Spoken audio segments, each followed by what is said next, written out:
Hello, beautiful people. I hope all is well. I hope all is well. Welcome back to another episode of The Single Season, where we're talking all things dating and relationships.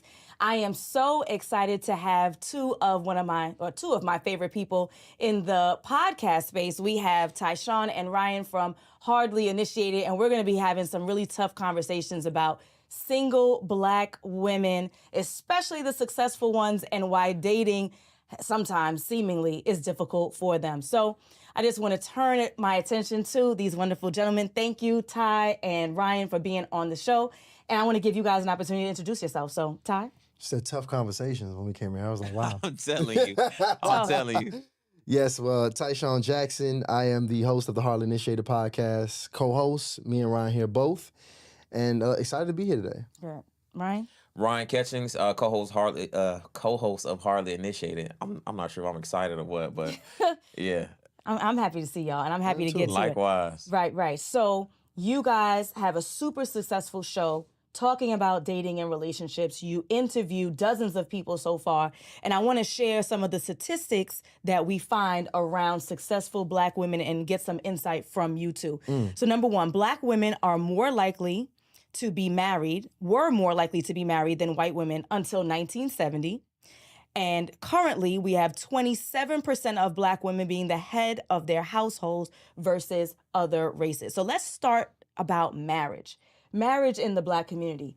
Based on your experience, based on the interviews that you've done, what are you finding is the hang up about marriage these days? I'll start with you. Oh, man. It seems like as a culture, just in general, we are very fearful when it comes to marriage. Mm-hmm. We're not as open to marriage as we were a few generations back.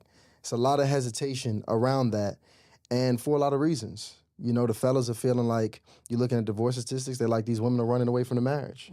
Women are filing for marriage, divorce at an extremely high rate. And the women are like, that's because we ain't got to put up with your shit no more, right? So it's this very combative nature that we have really as a culture and as a relationship, and that's just anti-team. That's anti-be together for the next 50 years. And that's even why me at 30 years old is not married. Just personally, because even my whole mindset towards marriage, thankfully, with the people we've been bringing on, have been given a different perspective. But even my mindset was, whoa. I got to be extra careful because I don't want to get got. I don't want to lose in this bad deal, this arrangement, which is how marriage is presented in today's culture. So I truly do believe, thankfully now, because of, again, the guests we've been bringing on, because me studying the game and studying successful marriages, I think now I have a better idea of what the purpose of marriage is. And I think we get into marriage for love. You know, we get into marriage because we've always had this goal and this feeling that we have, instead of having a real plan, mission, and purpose behind what we're doing. And until we really get a better understanding of those things, we're gonna stay in this place. Right, understood. I'm going to push back on something that you said, because it bothers me to my core. I've heard all of these statistics around 70% of women are the ones who file for divorce, 80, 85. I hear numbers, people just pulling numbers out their asses. And so I want to give you a scenario. You and I have a business together. Airbnbs. You find them, you fix them up. I decorate them, I get them booked, I keep them clean, right? Let's say you go ahead and you find the Airbnbs, you fix them up. You turn them over to me. Now it's my responsibility to do the decoration, to do the bookings, to do the cleanings. And I don't do that. Over and over and over again, you're getting them fixed and I'm not doing my part. You go to a lawyer, you say, you know what? The business with Allison isn't working. I want to dissolve our LLC. The Ty and Allison LLC, I want to dissolve it. Because you're the one who dissolved it, because you're the one who did the paperwork, you're the one who caused the separation? Or isn't it the person who didn't fulfill their side of the bargain? So that statistical conversation always bothers me, because that's not logical. Just because the person who does the paperwork doesn't mean that's the person who caused the rift that caused that breakup. No, that's accurate. Do you think that every single time that person files, that it should have been filed and it could not have been worked through? Oh, no. I'm sure that most marriages can be saved. I am confident that most marriages, unless we're talking about something that's on a level of abuse, it can be saved. But just that statistic is always thrown out as, well, women are the problem because we're the ones who file. It's a document. I mean, I don't know about y'all, but with my experience with men, they usually don't do paperwork. Right? Wives, moms are the ones who enroll kids in school. They're the ones who make sure that their documentation is filled out for doctors. And that's what I'm talking about, healthy, fulfilling relationships. Women usually do the paperwork. You leave a man to file for divorce, he's gonna be married for the rest of his life, but he'll have other women. And I'm not even talking about cheating. I'm talking about two couples who are legitimately separated. He'll have a new semi-wife. He'll have children. He'll buy a house. It won't be until the new woman demands that he actually files the paperwork. So just the filing of the paperwork thing is my thing. I don't want to go on and on. Yeah. But just the filing that paperwork argument always bothers me. No, I mean, that's fair. And, you know, going back to the original point of some of the rhetoric put out that has us in our culture in this place, I agree that every woman that files does not have a damn good reason to file. And should she probably be filing? I think it's a lot of people that actually should be getting the hell up out of some of these marriages. Or should have never been married in the first place. Or should have never been married in the first place. But again, we just had I don't want to take it in a different place, but we just had an interview where we had somebody admitting that they regretted filing. Yes, lots of because they women. should not have done that. Yeah, go ahead, Ryan. And that's because initiation, like typically the initiation, the point is when the attorney gets involved. So it's when you file divorce. So of course it could have been initiated with maybe somebody did something they want to, that's unforgivable, or maybe there were some kind of differences that couldn't be resolved.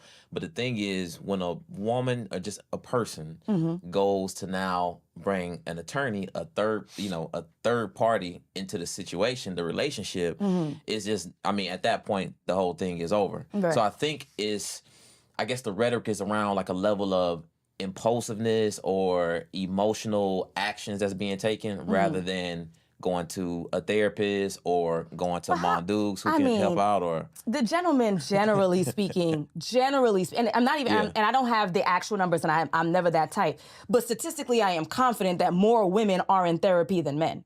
So when we talk about, especially in the Black community, so when we talk about, well, we could have worked it out through therapy, how many of these estranged husbands are actually willing to go seek out therapy? Based on your experience, Ryan, you tell me, your friends, the people you've interviewed, are men more willing than ever? Well, to be honest with you, the men that I've interviewed, and of course, like these are the top 1%ers, right? And because not everybody's going to be successful in their marriage, but those guys typically have this is my only marriage. There's no possibility of divorce. Whereas the women, even the women that are married to the same men that we've interviewed and had, spent time with, they don't have that same mindset. Right. So it's always an if or but. Whereas the men are typically, this is exactly how it's going to work. I'll stay married as long as he don't hit me. I'll stay married as long as he don't cheat. I'll stay married, and that's fair, right? Like those things are like against. But see, the whole point is it's the mindset of having that option. They haven't really burnt the ships, and that's what I've noticed. And I'm not saying that, again, this is the cause and that all the brothers are fulfilling the obligation of marriage. I just noticed that just through speaking to many women, there still is always that option to leave, whereas men typically don't necessarily have that option. Because things will happen. People will cheat. People will be dishonest. People will be disloyal. People will do all kind of things. So, I remember when I bought my bike, I asked the guy who sold me the bike, I'm like, well, what's the likelihood that I'll fall? He was like, if you buy a bike, you will fall. Yeah. So it's things that are absolutely going to happen, especially when you talk about being married 10, 20, 30 plus years. But the women typically always leave this space open that if everything doesn't go how I anticipate it to go, then there is a probability of me getting divorced. So my pushback with that would be to that is I think that the women are articulating their non-negotiables. If he cheats, if he beats me, if he does whatever. And the guys are saying, I'll stay married. I don't know if maybe they're just not articulating their non-negotiables, because I'm confident that most guys, if their wife had a baby on them, would leave. Like, I don't think that the average guy is sticking around for some really egregious behavior. So maybe the issue is not that men are the ones who are willing to stick it out once they even decide to marry. If they marry, they're sticking it out through and through, and the women are leaving that gap. I think the women are just being more forthcoming to say, I will stay under these circumstances, and the men are maybe just not as forthcoming. What do you think, Ty? I think that if I go into business with you, like the last example we had. Yes, the Airbnb. If you're my business partner, I want my business partner saying, look, I don't give a damn what happens. We're going to make this business work. I don't want my business partner saying, hey, Ty, look, if I get on my last $1,500 in my savings, I'm going to have to leave this business alone and give me a job. Hey, Ty, listen, I ain't going to lie. If a better opportunity come on over here, I'm going to have to put this Airbnb joint aside, and I'm going to have to go apartment units. I want my business partner to be all in with me and to ride with me regardless. Because again, that language, that mindset of coming into a lifelong commitment with knowing how you're going to leave is, I think, very dangerous. And it's one thing to have non-negotiables, and it's one thing to have divorce as an option. I think those are different. I think having non-negotiables and standards is fine. Having boundaries, right, is fine just for your self-care and sanity. Yes. But going into something with having an option to quit and leave, knowing that if things get a little bit too rocky, I'm out, I think that's dangerous. So what I'm learning from the two of you is that the ladies need to shut their mouths. Not that they need to, not that they need to change it, but that, hey, baby, I'm ride with you. And then in the back of my mind is, but if I get down to my last $1,500, I'm out this business. But to you, it's going to be, not baby, but it would be, because we're in a business tie, you and I are going to fight through this, and we're going to make sure this business works until I get to my last $1,500. That's what it sounds like. See, but the thing about it is, you got to think about it. When my lady comes to me, you know, y'all ladies are good at this. Y'all ladies will come and make up this grand situation that ain't never happened. Baby, what if for any reason you couldn't have sex with me anymore? You know, like, would you leave me? Like, would you just leave me for no reason? You know what they want at that time? A woman, she wants to feel secure. She wants you to grab the back of her head or whatever the case is, kiss her and say, baby, I ain't going nowhere. I got you. She don't want you to be like, well, I mean, it depends, because I got to nut at least twice a week. Right. So if you ain't doing this and doing that, so that's, yes. It is some things. I'm not saying that, you know, you should communicate. You should not be honest and transparent in your communication. But you got to make sure that you really, again, it's the mindset. Make sure that you're going into a lifelong commitment all in. That's all I'm saying. Got it. So, Ryan, question for you. Yeah. You are a single man? Single. All right, good. Yeah. So this is right on time. So as a single man, what are some of the turnoffs that you're coming across in the dating scene? I think the main thing is like a lack of trust. You know, in lack of trust that can start whether typically at the beginning of the date, you know, the dating phase, or somewhere in the middle. Whereas where typically I find that women are not as comfortable with taking instruction or direction when it comes to where we're going and how we're doing it. Really? Because the ladies are complaining that the guys are not being creative enough and not establishing the plan and not executing. And you're saying is... My thing is, if it's the first few days, I mean, how creative do we got to be? I don't even know you, so I'm not doing too much with you anyway. You know what I mean? So if we're going on a walk in the park and some coffee, and I'm telling you what the weather looks out outside, what you should wear. See, that's what I see. See? Come on. We can get some... Coffee's not a good date? So what I advise my clients is to redirect when a gentleman offers them a coffee date. And that's what I mean. Wow. That's what I mean. Redirect. And listen. And I advise that if she redirects, she ain't the one. Exactly. That's what I mean by simple direction. It's like, this is the thing. The reason why I think a woman should be open to going where the guy wants to, because if the guy's taking her on a good date, he's going to take her somewhere where he knows he's going to be respected at, where he's going to know the pricing. He's not going to take her on somewhere he can't afford. Yep. He's going to know the environment, right? But you can't afford more than coffee? Not you, but in the example, they can't afford more than coffee? But Come on. This thing, it's not about what they can afford. It's more like, why would you want even a man to make an investment that he doesn't know you? We got to have conversation. What's an investment? Give me a dollar amount. So this is the thing.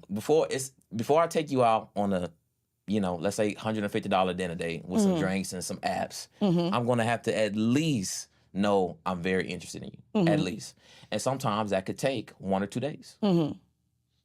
So this is my thought. I understand that. I actually spoke about this before. And if you're a gentleman who's dating more than one woman at a time, which is your right, and I encourage it, then we're talking about rent money by the end of the month when you add up all the dates. Absolutely. My issue is that I find that the gentlemen are not investing enough time before the date, because a lot of the vetting that you could have done to see if this chick was worth $150 could have been done over the phone. Instead, what I find is that a lot of the gentlemen are rushing the process, and then you want to go straight to the date because you want to see physique or you want to see chemistry or whatever that is before you get to know the person, and then now you want to spend $10 on coffee that I don't even drink because I don't drink coffee.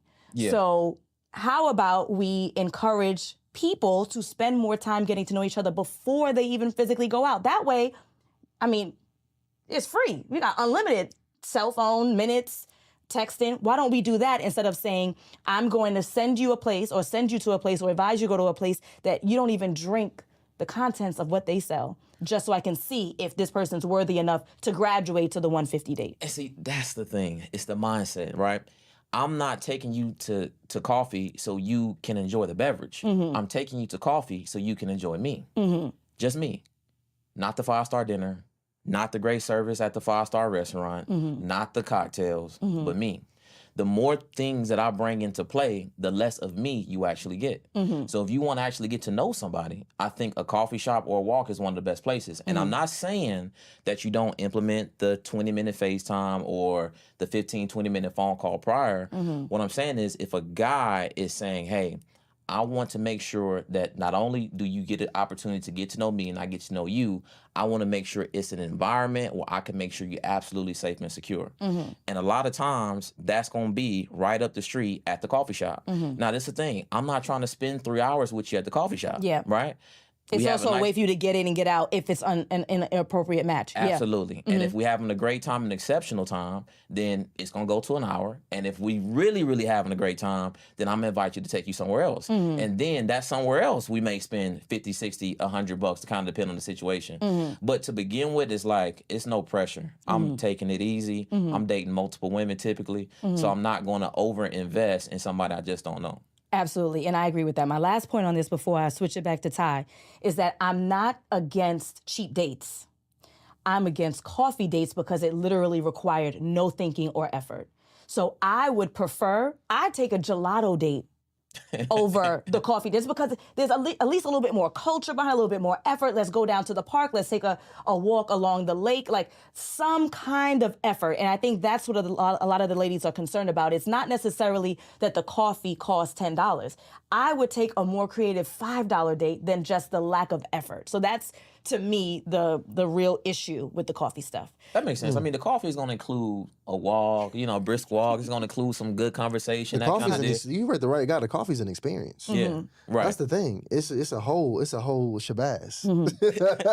And the thing is, I mean, what you risk is, I feel like women risk this. They go out with these guys. They doing all of the things, the 5-star dinner days, and they can't even afford it. They doing a 5-star dinner day, they can't afford to get a boot off their car. So it's just, I think it's levels to it. So you want to gradually, as you get to know the person, gradually step it up and up the ante as you progress through the dating process. Okay, understood. So Ty, talk to me about the biggest complaints that the single men are having. I think the expectations that women have are kind of crazy right now, is what I'm really hearing. It's the expectations, the sixes. 6 feet, 6 figures, and whatever the other 6 is. Yeah. But it's really tough for a guy that is somebody who is a good guy, whose work, because that's the thing about being a man, it takes, to be great, you got to be very dynamic. You got to be a great communicator. You got to be getting some money. You got to be a family man. You got to be doing all of this great range of things.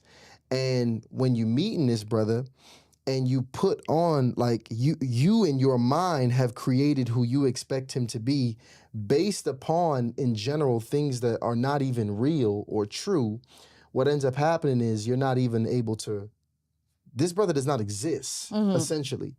And a lot of times, if he does exist, he's probably not going to be interested in you. And that's just an unfortunate reality. But the thing about it is, if I hate to tell women to settle, because I think settling is more to settling outside of your standards and your boundaries, right? Like those people, somebody disrespecting you and going against like your morals. But I think a lot of times women can find a guy that they can absolutely be aligned with, and where he's going, his vision, morally on the same page, even spiritually on the same page. But for a lot of superficial reasons, they won't pursue that kind of guy. Mm-hmm.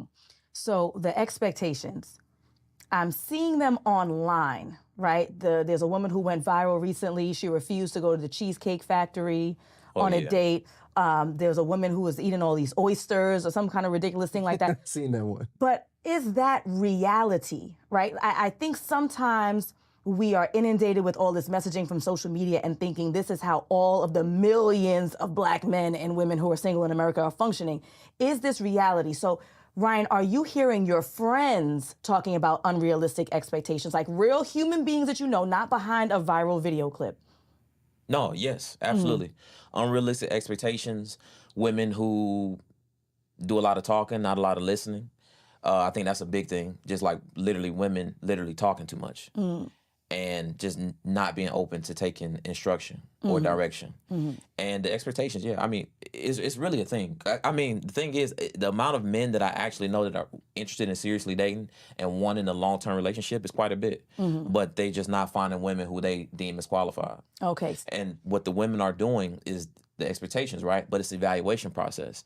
Women are looking at what they have earned and expecting men to see the equivalent. So, for example, you successful, nice car, nice house, six-figure employment, and you expect a man to have a level of reverence and respect for that, which a man is not looking to qualify you based on those things. So although you do have these things, the man is looking at, well, what does those things with her, what do those things come with?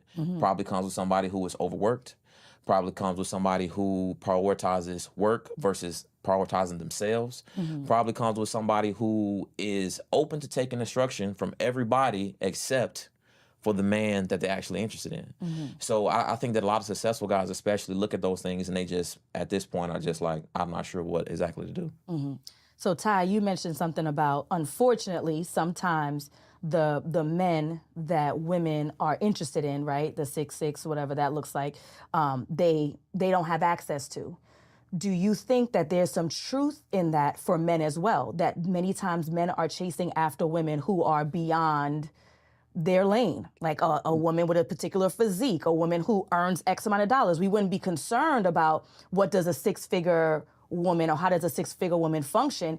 Don't mess with the six-figure woman. You won't have that concern. Maybe, you know what I'm saying? Like, is it that we're going beyond our lane? Like, maybe you just trying to mess with a woman who's a 9, and maybe your level is a 6, and that's okay. It depends on what scale you grade on. Because when it comes to beauty standards, absolutely not. Men gonna date who they can get. That's just how men work. So men have no problem with being with a 6 in terms of a beauty scale. When you say being with a 6, sorry, real quick, being with a 6 meaning sleeping with a 6, or being with a 6 meaning rocking with a 6? Let me tell you, men, when it comes to beauty standards, men will be receptive of what they can attract. I absolutely think that. It's not a bunch of men that's chasing after model-looking women with model-looking physique. They will take a woman that looks quite the opposite of that with no problem, and they will put a ring on that woman's finger. The thing is, when the women are qualifying themselves not on the same scale that men are using, that's the problem. Because the women are saying, hey, I'm a 10 because I got the 6 figures and I got these things, but that's not the scale that men are using. So that's the biggest thing. But so give us the scale, Ryan. So the scale, beauty is very important, right? Physical attraction is going to be on, I would imagine, every man under 50 years old, physical attraction is probably going to be top 3 things, right? So that's something that they're going to be looking at. Also, a level of devotion. Like, men really like women who admire them and respect them and will have no problem with affirming them anytime they do something great or good or moderate, right? So if a woman is not comfortable with those things and just allowing herself to be led by a man, then a man is not, they're going to be very low on the scale. And it's certain things that men can know if a woman is going to be, where she's going to be at on the scale, even without doing very much speaking to her. So one of the things is how a woman talks. Woman talks to what we would call aggressively. I think most women would probably say assertively. Women talks with a higher level of volume.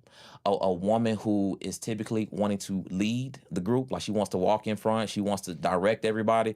Typically, men are going to see those things and be less attracted to that woman, regardless of how exactly she looks. So it's certain things that I think women can do to position themselves to be more attractive to men, and also just understanding that men are grading typically on a completely different scale than how men are being graded. It's just not the same. So the single ladies who are listening to you right now, and they are sucking their teeth and they're rolling their eyes, but it's starting to seep in. You said there are some things that they can do to adjust this to make themselves more attractive on this particular scale. So other than the looks, which we all know what we could do about that, you're saying lower your volume? Like what? That's what I'm saying. It's a level of openness. I'll give you an example. So a lot of the things when we speak to our women, they say, hey, I keep running into men that are weak. I keep running into men that absolutely adore me. They're the typical nice guys, but I feel like I can run over them. And those women, the way they talk to us, the way they address us with their issue, they'll ask a question and then give an answer. And I'm like, I already know what your problem is. You don't let anybody speak. If you bringing me your problem and your answer at the same time to two people who you say you respect, two people that you want to their counsel from, yet you won't even give us the opportunity to speak, right? So this is how those women are going about their daily lives, right? So what I tell them is simple things that they can do. For example, if you in line and you see a man that's handsome, or just a man that you might generally be attracted to, or if you just see a man in general because you need some practice with trust, ask that man, turn around and ask that man and say, hey, I've never been here before. What do you think I should get? Something as simple as that, women have an absolute problem with doing, because that's how low their level of trust is for other people. But that's because that's what they've gotten coming up. They've been in these single parent household or absent parent households where the mother or the father is saying, hey, you got to get yours. Hey, you got to take care of yourself. Hey, I might not always be here, so you got to do these things. And when a woman or a person in general consistently hears these messages over and over, and then they get cemented once they actually leave college and enter the workforce, then a lot of times those women are not even have a level of openness enough to even attract men who are looking for women who would have no problem with level of trust and devotion. That makes sense. I love it. Ty, talk to me about successful women having a hard time in the dating scene. They're following Ryan's advice. They're working on building their trust. They understand that their success, their house, their car, the money isn't what makes them the most attractive or valuable. How do they address their career? Should they keep it secret? How does a woman talk about, or does she, her success without it coming across as being overly aggressive or what have you? So it's interesting. I'm dating a young lady right now who actually has a career. And who actually has a career? Yeah. You surprised? Well, I mean, she might qualify for the woman we talking about. Okay. That's why I'm saying that. And sometimes I got to double back and check, because I feel like I'm so disconnected from it, because we literally don't talk about her career. And now we don't talk about it as in like what she wants from where she's going. I have a good idea with what's going on there, but that has nothing to do with our day-to-day conversation. When we get on the phone after work, that's not what the conversation's about. That wasn't what the conversation was about even when we initially met. It had nothing to do with that. The problem is sometimes when you meet women that are really ambitious and aggressively looking to grow their careers, they can lead with that. It dominates their mind, and it then dominates the conversation. And when that happens, you have now become that person outside of work. That is literally who you are. You are work. And a man doesn't want to marry a job. He wants to marry a woman. And a woman is going to be able to be someone who has things that she holds dear outside of work. And the women that are not able to have those things are not able to even have any level of depth in conversation outside of work. And when you get to that place, I think that's when it's most dangerous. So if a woman is in that place, what she should do is make sure she can actually hold and have a fun conversation with a man that can be light, that can be deep, that can be all the things, and still have nothing to do with work. So no, you don't talk about necessarily work with your job. The Work with thing guy. is, the same women that say they don't have time to date is that woman. That's the same woman. Why don't you have time to date? Well, some of them are preoccupied with work, and some of them are moms, and they're overwhelmed. That's the thing. If you can't take care of yourself, and you incorporate it, you're the most important business there is. If you can't take care of yourself, how can you help take care of me? How can you help take care of the kids? You already have shown this level of imbalance or lack of having rhythm. So that's why I say the same women that say they don't have time dating, they're basically saying, I don't have time to take care of myself. Right? Yeah, I mean, with that, I mean, how the hell they gonna have time to take care of you? Yeah, I mean, that's really what it comes down to. So I do understand that it's this level of ambition that people have where they want to be successful. But not even a woman wants a man that's always talking about work. Not even a woman wants a man who's consistently putting his work over everything else. Right. Right? So the thing is, it's funny because women are in this is paradox, right? It's this just very weird place because at this point they have to really decide to find a man who has all these qualities or really become the man. And that's what women are unintentionally doing. They're literally becoming men. And why do you think that's the case? Because I would imagine that one would not want to change their natural inclination unless there's a deficit, right? So is there any accountability on the side of men in regards to women having to change how they function in the world in order to replicate or attempt to replicate y'all? It is a level of accountability. Now, this is the thing. I've never been the type to say it's all women's fault, right? Because we all play a role in terms of what's happening with these relationships. The thing is, families in general are highly important, right? They strengthen nations. Yes. So you see what's happening in the military, they incentivize marriage. Yes. Right? You see what's happening in China, they are incentivizing marriage because they need more children and they need a stronger nation. So we trying to bring people together. In America right now, it's so divisive because divisiveness is what makes money, okay?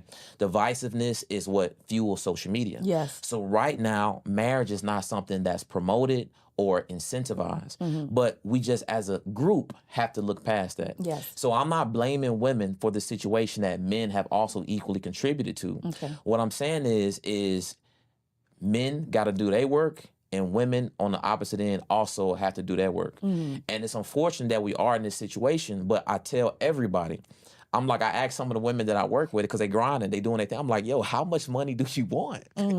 Like, how much shit do you want to buy? And I ask guys that the same thing. It's like somebody asked me, it's like, oh, you don't want to be a billionaire? I'm like, no, I don't want to be a billionaire because I am not willing to make the sacrifice that a billionaire has to make. Yes. Because I want to have a prosperous family, a successful family life. And I know I'm on the first leg.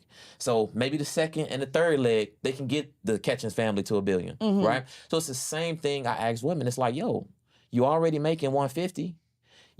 Why you want this 250, right?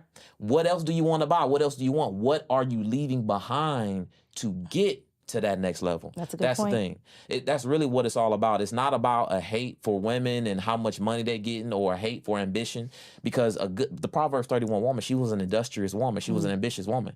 This was a great woman. Like, we want that. We want the woman that's going to be able to hold the mantle and hold everything down just in case. Just right? in case, yes. But that's not your situation right now. Your situation is that you single and that you need a man, but you don't want to put in the work because a lot of the work, let's be honest, it's not in finding a man, it's in finding yourself. You don't want to put in the work to help yourself out. Yeah. Right? Yep. So instead, you use work as an escapism. And then you mad because a man don't value it. Right? So at the end of the day, I really just try to, as my best to tell women, like, yo, look at what you got going on and what you want. Not what these men is wanting, not what your corporation is wanting. And if what you want is a healthy family, then you got to start putting in the work to do that. And it's not putting in the work 9 to 5 at your job. Right. It's the stuff that's before that and after that. Excellent. And we, just to be clear, we acknowledge that men also need to be greater. And in many ways, that's the whole purpose of the podcast and how it actually came to be. We actually started the podcast to reach men. Me and Ryan were doing very well in our companies that we had. And when it got to a point, when it got well and we had this free time, we started actually going into ourselves, which we've never done in our mature areas of our lives. And in this research of studying masculinity and manhood, we saw that as men who were already respected by men could attract women, still were not where we wanted to be as men. And being that way, we was like, yo, the reality of the situation is if we're in this position, we know a lot of other brothers are also in this lacking of leadership, like really lacking the importance and understanding of fatherhood and kind of prepping for those next levels. So it's damn sure work that has to be done on both ends of the spectrum. And it's going to take everybody to hunker down to get through this place that we in culturally as men and women. Because we all old and single. I mean, this is the thing, Tyshawn, Hey, 30, I I'm 34. No. I'm talking about like... I'm young and married. Yeah, good. Blessings. As a culture. Yes, as a culture. We all old and single. We had Pastor Jamal Bryan on our show, and he was like, y'all 34 and 30 years old. He was like, where y'all family at? He was like, oh, y'all just going to sit here and look cool and podcast. But he was right. Because 4 years ago, I was depressed. No hobbies. No real, strong relationships with friends, doing nothing outside of getting money. And the thing is, that's what we're telling people. Do more than just get money. And now women, it's crazy. Women are doing the same thing that us men are trying to run away from. We're trying to run away from just getting money. We're trying to be more than that. We're trying to get ourselves to a place where we can be whole men. Got it. In closing, Ty, tell me what's one piece, just one simple piece of advice that you would give to a successful Black woman who's single, who no longer wants to be? So we talked about those boundaries that women can have around men. Have those boundaries for your self-care and your self-love. So just how you won't let nobody come into your life and run over you in a way that you deem to be disrespectful, don't disrespect yourself. And when I say disrespect yourself by not intentionally doing something for you, even if that's just taking 10 minutes out your day to meditate, if that's just taking 30 minutes out your week to exercise, if that's just literally going, you like horses, go horseback riding once a month, but don't just continuously neglect yourself over and over again for all of these other reasons that you have made a priority. Got it. That's it. Ryan, one piece of advice to a successful Black woman who's single, doesn't want to be anymore. You got to chill on the sex. Really. Yeah. Too much sex. The thing is, I tell men this too. You got to step away. You got to take times for abstinence to get your mind right. The thing about these single successful women, they can do whatever they want to.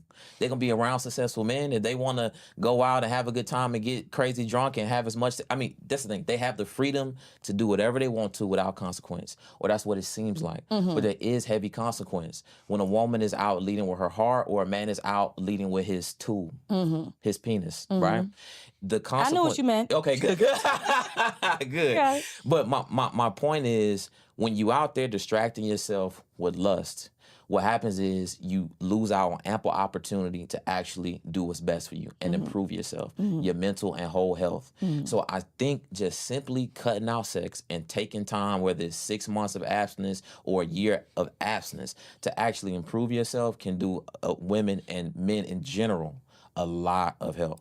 That was supposed to be a wrap up, but I cannot wrap up on that because I have to ask you, if this is what we're advising women, because that was what's one piece of advice, are the gentlemen on the dating scene receptive to quote unquote born again virgins, people who are practicing abstinence? Are they open to that? The ones that's not open to it are not for you. Makes the filtering process a lot easier. So you're still advising, stick to your guns, stick to the abstinence, or at least reducing the amount of sexual activity, because that's going to offer you the clarity that you need to pursue. This is the thing. If you my age and you single, whatever you've been doing, it ain't been working. Yep. And if what you've been doing is also included sex, cut it out. All right. Because you don't had enough of that. And you need to chill on that. And you need to try to figure out what else you can do constructively to get yourself together before you go out there and start making these relations again. And don't use no sex to start going crazy on that rose, because y'all can afford, listen, they going crazy. Listen, masturbation, it ain't talked about, But that's the next up problem when that pops off. All right. Thank you so much for Ty and Ryan for being on the show. Ty, Ryan, where can we find you? How can we listen to your show? Listen, so right now, YouTube is the place to find us. So on YouTube, type in Hardly Initiated, right? Hardly Initiated. Type it in on YouTube. And please subscribe. Every Monday and Wednesday night at 8 p.m. we go live. And on Sunday at 5 p.m., we put some of our favorite interviews out. Actually, Allison, your interview is going to be coming out as well, which we're so excited about. Yes. So YouTube, Hardly Initiated. Thank you, gentlemen. Peace.